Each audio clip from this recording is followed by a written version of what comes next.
The morning mist clung to the grounds of Kensington Palace like a shroud, casting long shadows across the manicured lawns. Sergeant Marcus Thompson stood at attention outside the Oak Room, his pristine red uniform bearing the weight of 15 years of dedicated service to the crown. At 42, he had seen 3 generations of royals pass through these hallowed halls, but nothing had prepared him for what he was about to witness. Princess Charlotte, now 16 and possessing the same determined spirit that had defined her great-grandmother, sat quietly in the corner of the room. Her auburn hair caught the pale morning light streaming through the tall windows, and her green eyes held a wisdom that seemed beyond her years. She was supposed to be preparing for her morning lessons with her private tutor, but, instead, she found herself an unwitting witness to something far more complex. The Duchess of Cornwall, Camilla, paced nervously near the antique writing desk, her fingers drumming against its polished surface. The usually composed woman appeared unusually agitated, checking her phone repeatedly and glancing toward the door every few seconds. She had arrived at the palace earlier than usual that morning, claiming she needed to review some charitable foundation documents before her afternoon engagements. Marcus had received explicit instructions from his commanding officer, Colonel Williams, that morning. The orders were clear and non-negotiable. Maintain complete surveillance of all activities in the Oak Room and report any unusual behavior or conversations immediately to headquarters. The security protocols had been heightened following recent intelligence reports suggesting potential threats to certain members of the royal family. The young princess noticed the tension in the air immediately. Having grown up surrounded by the subtle politics of palace life, Charlotte had developed a keen sense for reading people and situations. She observed Camilla's nervous energy and the way Marcus seemed more rigid than usual at his post. Something was definitely not right. As the morning progressed, Charlotte watched as Camilla made several hushed phone calls, speaking in tones so low that even she couldn't make out the words. Each conversation seemed to increase Camilla's anxiety, and the princess found herself growing more curious about what could be causing such distress to someone who was typically the epitome of royal composure. Marcus, meanwhile, was facing an internal struggle that threatened to tear at the very foundations of his loyalty. He had sworn an oath to protect and serve the royal family, but those same orders now put him in a position where he might have to betray the trust of people he had come to respect and care for over the years. The weight of his duty pressed down on him like a physical burden. The breakthrough moment came when Camilla's phone buzzed with an incoming message. As she read it, her face went pale, and she sank into one of the velvet-upholstered chairs. Charlotte noticed the dramatic change in demeanor immediately and, despite her young age, felt compelled to offer help. "Camilla, are you all right?" Charlotte asked softly, setting aside her history textbook and moving closer to her step-grandmother. "You look terribly upset about something." Camilla looked up, startled by the princess's approach. For a moment, she seemed to consider brushing off the concern with a polite dismissal, but the genuine worry in Charlotte's eyes made her pause. The Duchess had always had a special fondness for the young princess, admiring her intelligence and compassion. "It's nothing you need to worry about, dear," Camilla replied, though her voice lacked its usual confidence. "Just some complicated adult matters that I'm trying to sort through." Charlotte studied Camilla's face carefully, noting the stressed lines around her eyes and the way her hands trembled slightly as she placed her phone on the table.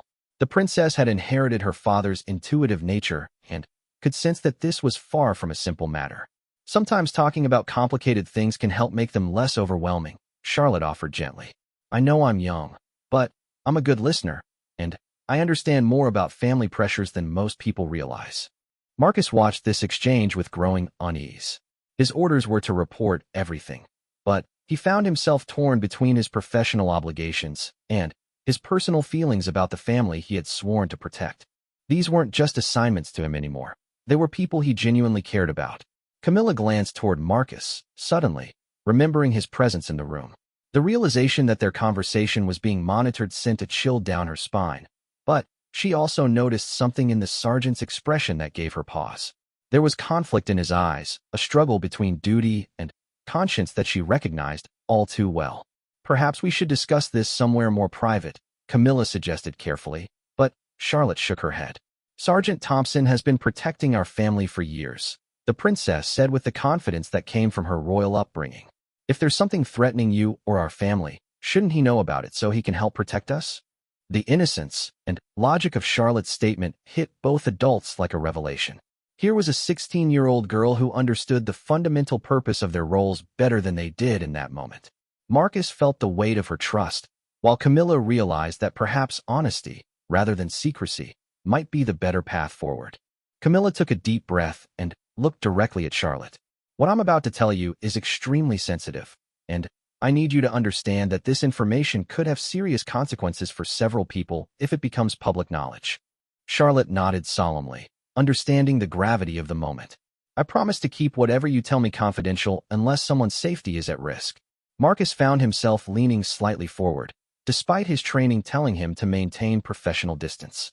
The loyalty and trust being displayed between these two women was both inspiring and troubling, given his current orders. I've been receiving threatening messages, Camilla began, her voice barely above a whisper. Someone claims to have compromising information about decisions I made years ago, before I married your grandfather. They're demanding money and threatening to release fabricated stories to the press if I don't comply. Charlotte's eyes widened with concern and anger. That's blackmail. Why haven't you reported this to the police or palace security? Camilla's expression grew even more troubled. Because the person making these threats claims to be working with someone inside the palace security team. They know details about my daily schedule, my private meetings, and even conversations I've had in supposedly secure locations. The implications of this revelation hit Marcus like a physical blow. If there was indeed a security breach within the palace protection unit, it meant that everything he believed about the integrity of his colleagues was potentially compromised. More troubling still, his current orders to report on Camilla's activities suddenly took on a much more sinister context. Charlotte processed this information quickly, her mind racing through the implications. So you can't trust anyone in the normal security channels because you don't know who might be involved in the threats. Exactly, Camilla confirmed. And now I'm trapped between paying these criminals and potentially destroying my reputation and my family's standing if their lies are believed by the public. Marcus made a decision that would change the course of all their lives. Despite his orders, despite the potential consequences for his career, he stepped forward and spoke directly to both women. Your Royal Highness, Your Grace, he said formally, then continued in a more personal tone, I've been ordered to monitor and report on all your activities and conversations. But what you've just shared suggests that those very reports might be making their way to the people threatening you. The room fell silent as the full weight of the situation became clear to all three of them. Charlotte looked between Marcus and Camilla, understanding that they were facing a crisis that went far beyond simple family drama or media speculation. So what do we do now? Charlotte asked, displaying the same determination that had characterized generations of her family when facing adversity. Camilla and Marcus looked at each other, both realizing that they had reached a crossroads where traditional protocols and hierarchies might no longer provide the answers they needed. The young princess, despite her age, might be the key to finding a solution that protected both the family and the integrity of the institution they all served. The morning mist outside had lifted, but inside the oak room, the three unlikely allies found themselves navigating territory far more treacherous than any weather condition could create. The afternoon sun cast different shadows across the oak room as the unlikely trio continued their clandestine meeting. Marcus had made the most difficult decision of his military career by choosing to disobey direct orders, but he found himself strangely at peace with the choice. Sometimes doing what was right required breaking what was legal, and protecting the royal family meant more than following blindly corrupted protocols. Princess Charlotte had positioned herself near the window, ostensibly reading her literature assignment, but actually serving as a lookout for any approaching palace staff or security personnel. Her quick thinking and natural leadership abilities impressed both adults, reminding them that royal training began early and produced individuals capable of handling extraordinary circumstances. Camilla had retrieved a small notebook from her handbag and was carefully documenting the timeline of threats she had received. The first message had arrived 3 weeks ago, shortly after she had attended a private charity function in Manchester. Someone had clearly been tracking her movements and looking for vulnerabilities in her schedule and security arrangements. The threats specifically mentioned conversations I had with Lord Pemberton about the new children's hospital funding, Camilla explained, reading from her notes. That meeting took place in his private study, with only his assistant present. Either his assistant is involved, or someone was listening in through surveillance equipment. Marcus frowned as he processed this information. Lord Pemberton's estate was not covered by palace security, which meant that any surveillance would have required either cooperation from his household staff or sophisticated external monitoring equipment. Both possibilities suggested a level of planning and resources that went far beyond simple opportunistic blackmail. "What about your phone calls and messages?" Charlotte asked, turning from her position at the window. "Could someone be intercepting those communications?" "I've been careful to use only the secure palace lines for sensitive conversations," Camilla replied. "But now I'm wondering if those lines are as secure as we've been told." Marcus realized that he possessed information that might be crucial to understanding the scope of the security breach. His position within the Palace Protection Unit gave him access to communication logs and security protocols that could help identify how the blackmailers were obtaining their information. "I need to access the security monitoring logs without triggering any alerts," Marcus told them. "If someone within our unit is feeding information to external parties, there should be patterns in the data that we can identify." Charlotte's eyes lit up with an idea. "What if we create a test? Feed different information to different people and see which version gets back to the blackmailers." Both adults looked at the young princess with new respect. Her suggestion demonstrated a sophisticated understanding of counterintelligence techniques that would have impressed professional investigators. "That's actually brilliant," Camilla acknowledged. "We could create multiple false scenarios and track which ones the threats respond to." Marcus nodded approvingly, but raised a practical concern. "The challenge will be implementing this without alerting whoever is compromised within the security team. We need to be extremely careful about who has access to which information." Over the next hour, they developed a careful plan. Marcus would continue to file reports as ordered, but those reports would contain carefully crafted false information designed to flush out the source of the leak. Camilla would adjust her schedule and activities to support their deception, while Charlotte would serve as an additional observer, using her natural position within the family to monitor reactions and responses.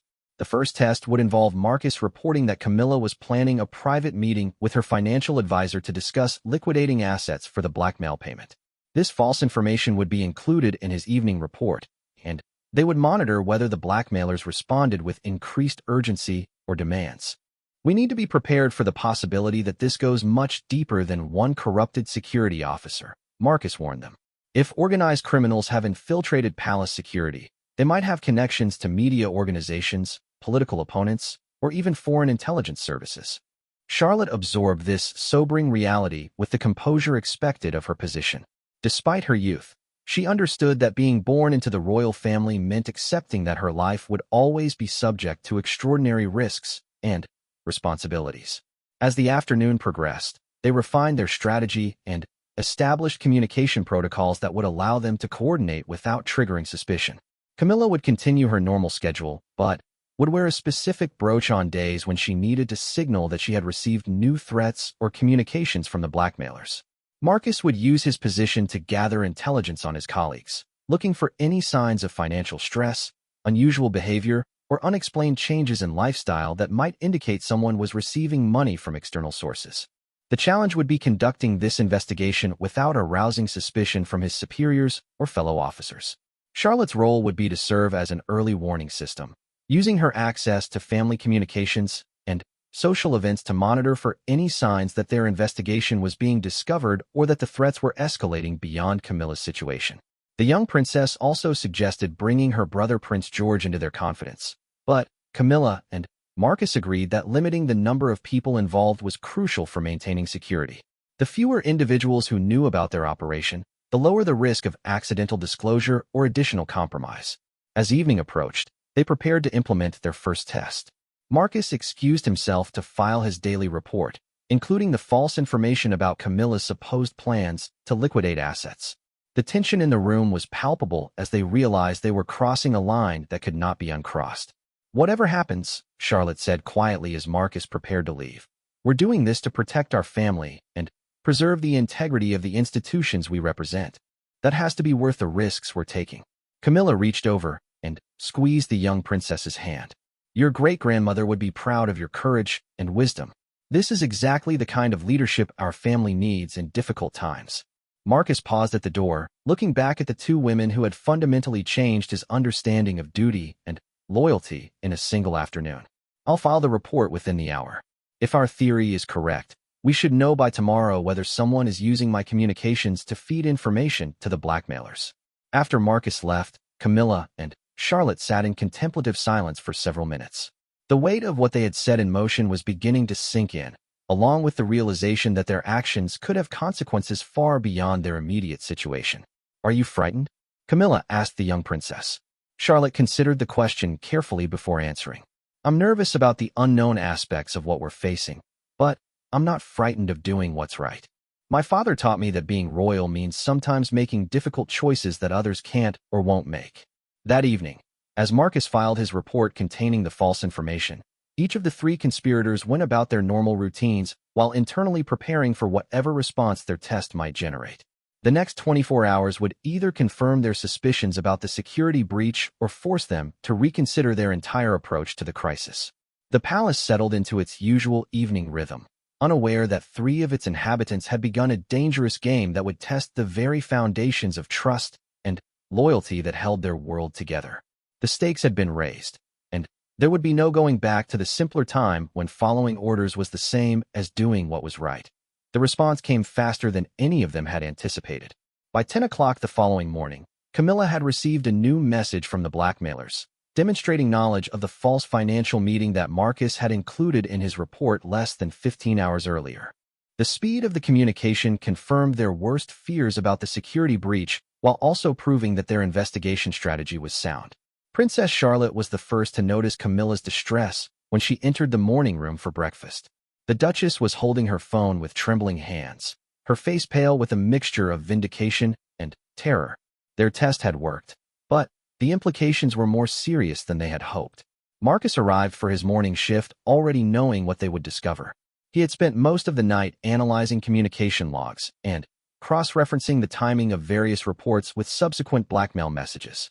The pattern was unmistakable, and it pointed to a security breach that went deeper than a single compromised officer. The message came from the same number as before. Camilla reported quietly when they were able to meet safely in the Oak Room again. But this time they specifically mentioned the financial advisor meeting and demanded that I accelerate the payment timeline, which confirms that someone with access to my reports is feeding information directly to the blackmailers, Marcus concluded grimly. But I've also discovered something more troubling. He pulled out a small notebook containing his overnight research findings. The data he had compiled painted a picture of systematic surveillance that extended far beyond Camilla's situation and involved multiple members of the royal family. "The communication patterns suggest that your situation is not an isolated incident," Marcus explained. "Similar patterns of information leakage have occurred around Prince William's private meetings, your husband's medical appointments, and even some of Princess Anne's charitable activities." Charlotte absorbed this information with growing anger and determination. The idea that her family was being systematically victimized by people they trusted was more than just a personal betrayal. It was an attack on the institution of the monarchy itself. So we're not just dealing with opportunistic blackmail, Charlotte realized. Someone is conducting organized surveillance against multiple family members for purposes we don't understand yet. The princess's analysis was correct, and it forced all three of them to consider possibilities that extended far beyond simple criminal activity. Foreign intelligence services, political opposition groups, or organized crime syndicates all had potential motives for gathering compromising information about the royal family. Marcus had identified 3 security personnel who had access to the types of information that were appearing in the blackmail messages. The challenge now was determining which of his colleagues was involved and whether they were acting independently or as part of a larger conspiracy.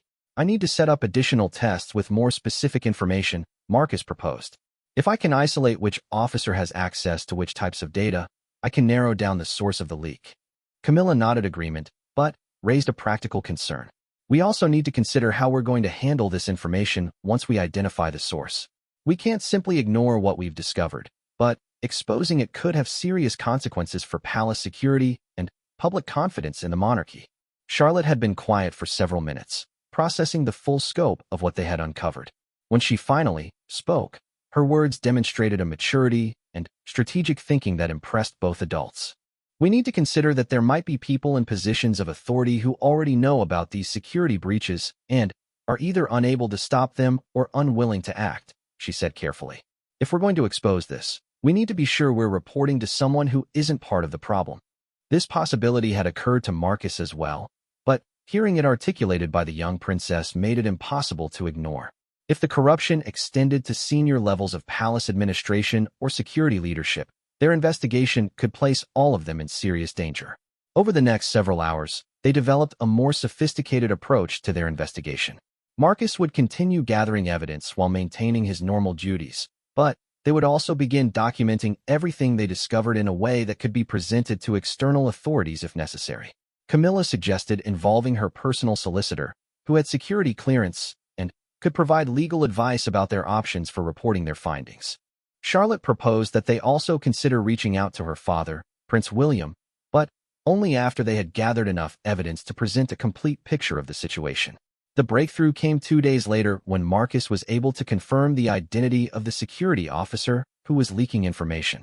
Sergeant David Chun, an 8-year veteran of the Palace Protection Unit, had been accessing communication logs and surveillance reports outside his normal duties and, at times, that corresponded precisely with subsequent blackmail communications. More disturbing was Marcus's discovery that Chun had been making regular deposits to offshore banking accounts and had recently purchased expensive items that were far beyond his normal salary range. The evidence of financial corruption was clear, but it also raised questions about how long this had been going on and what other information Chun might have provided to external parties. We need to be extremely careful about how we proceed, Marcus warned during their next clandestine meeting. If Chun realizes he's been discovered, he might accelerate his activities or warn his contacts to cover their tracks. Charlotte suggested that they gather additional evidence before taking any action that might alert Chun to their investigation. The princess had developed a sophisticated understanding of intelligence work over the past few days and recognized the importance of building an airtight case before moving against their target. Camilla agreed with this approach, but insisted that they also needed to prepare for the possibility that Chun might not be working alone. If there were multiple compromised officers within palace security, exposing one without identifying the others could simply drive the conspiracy deeper underground.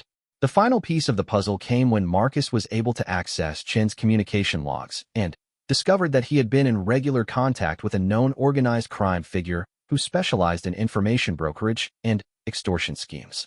This discovery transformed their investigation from a simple case of employee corruption into a matter of national security.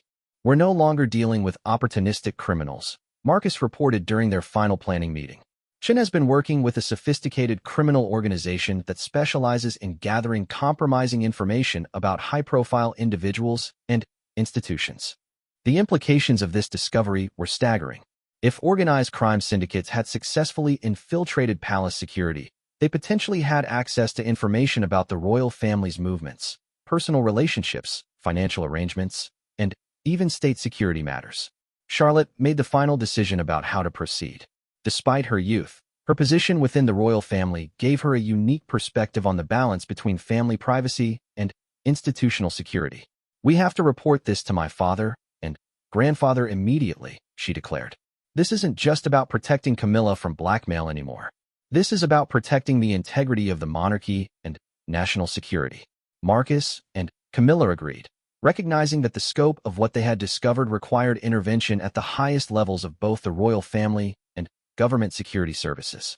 Their amateur investigation had uncovered a professional criminal conspiracy that posed serious threats to multiple institutions.